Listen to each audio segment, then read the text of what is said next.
ಎಲ್ರಿಗೂ ನಮಸ್ಕಾರ ಪ್ರಿಯ ವೀಕ್ಷಕರೇ, ನನ್ನ ಗುರುಪರಂಪರೆ ಯೂಟ್ಯೂಬ್ ಚಾನಲ್ಗೆ ಸ್ವಾಗತ. ಇವತ್ತೊಂದು ಸಣ್ಣದಾಗಿರುವಂತಹ ತಂತ್ರ ಪರಿಹಾರ ಏನು ಅಂತಂದರೆ, ಎಷ್ಟೋ ಜನಕ್ಕೆ ಚಿನ್ನ ಅಥವಾ ಬೆಳ್ಳಿ ತೊಗೊಳ್ಬೇಕು ಅಂತಿರ್ತಾರೆ. ಅಂತಹ ಸಂದರ್ಭದಲ್ಲಿ ಹಲವಾರು ಸಮಸ್ಯೆಗಳು ಬರ್ತಾ ಇರುತ್ತೆ. ಅದನ್ನು ತಗೊಳ್ಳೋಕ್ಕೆ ಅಂತ ಹೋಗ್ತಾ ಇರ್ತಾರೆ, ಅದು ಏನು ಕೈ ಹೂಡಿಸ್ಕೊಳ್ಳೋಕ್ಕೆ ಆಗ್ತಾನೆ ಇರೋದಿಲ್ಲ. ಅಂತಹ ಸಂದರ್ಭದಲ್ಲಿ ನೀವು ಮಾಡುವಂತಹ ಸರಳ ಪರಿಹಾರ ಏನು ಅಂತಂದರೆ, ನಿಮ್ಮ ಮನೆಯ ಕಲ್ಲುಪ್ಪು ಅಂತ ಏನು ಬರುತ್ತೆ, ಆ ಕಲ್ಲುಪ್ಪನ್ನ ಒಂದು ಹಿಡಿ ತೊಗೋಬೇಕು. ಒಂದು ಹಿಡಿ ತೊಗೊಂಡು ಒಂದು ಸಣ್ಣದಾಗಿರುವಂತಹ ಹೊಸದಾಗಿರುವಂತಹ ಬಿಳಿಯ ಕರ್ಚಿಪ್ ತೊಗೋಬೇಕು. ಆ ಬಿಳಿಯ ಕರ್ಚಿಪ್ನೊಳಗಡೆ ಒಂದು 5 ಲವಂಗ, 5 ಏಲಕ್ಕಿಯನ್ನು ಹಾಕಬೇಕು.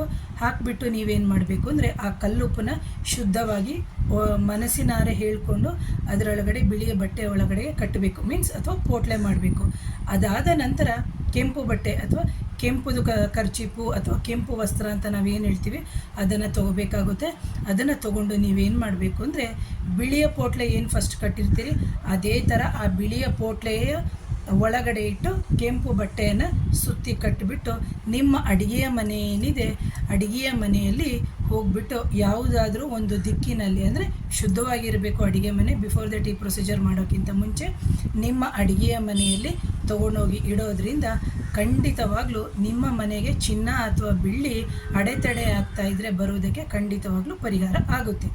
ಆನಂತರ ಇದನ್ನು ಯಾವಾಗ ಮಾಡಬೇಕು ಅಂತಂದರೆ, ಈ ಪರಿಹಾರವನ್ನು ಮಾಡಬೇಕಾಗಿರೋದು ಮಂಗಳವಾರ ಮಾಡ್ಬೋದು, ಅಮಾವಾಸ್ಯೆ ದಿನ ಮಾಡ್ಬೋದು, ಆಮೇಲೆ ಹುಣ್ಣಿಮೆಯ ದಿನ ಮಾಡಬೇಕು.